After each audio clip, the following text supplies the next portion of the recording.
Hi everyone, and welcome back to another video review by MirrorLessons.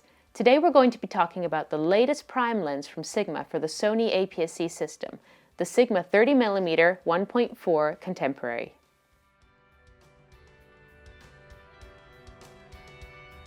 The 30mm f1.4 is the fastest prime for the APS-C E-mount, and also one of the most affordable.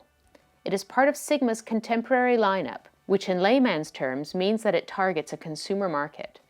This was an interesting choice because Sigma's three previous lenses for the system, the 19mm 2.8, the 30mm 2.8, and the 60mm 2.8, are all labeled as premium art lenses.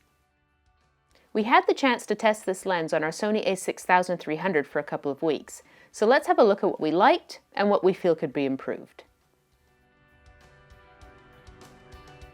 The first thing I liked about this new Sigma lens was the build quality.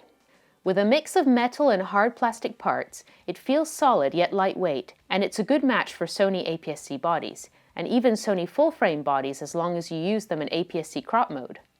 It isn't weather sealed, but neither are most Sony APS-C bodies with the exception of the a6300.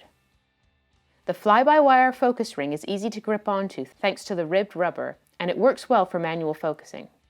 Another thing I really liked was the sharpness at the fastest aperture.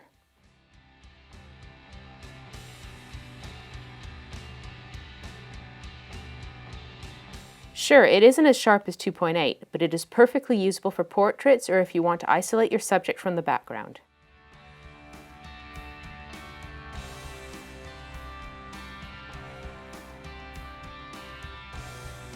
The lens is also very sharp at the center of the frame between f2.8 and f11, but since the edges are softer than the center, it wouldn't be my first choice for landscapes.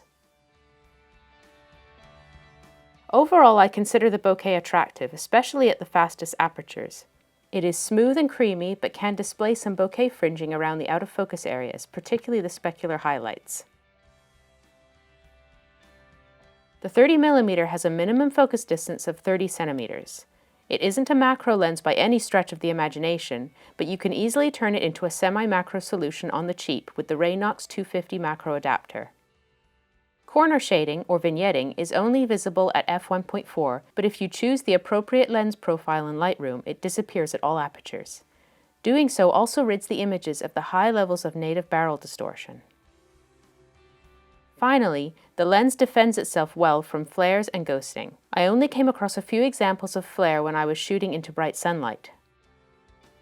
The autofocus is quick and silent for stills. It slows down a little in low light, but this can only be expected. For video, it is a little slower and the internal noise gets louder. You can actually hear it in the recording.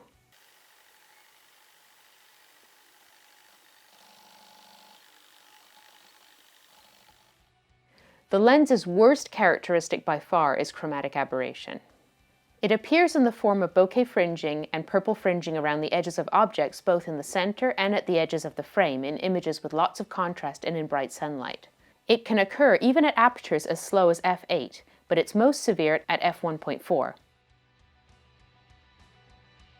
The 30mm doesn't have any optical stabilization, so you'll have to take care not to use overly slow shutter speeds with bodies that lack in-body stabilization like the a6300.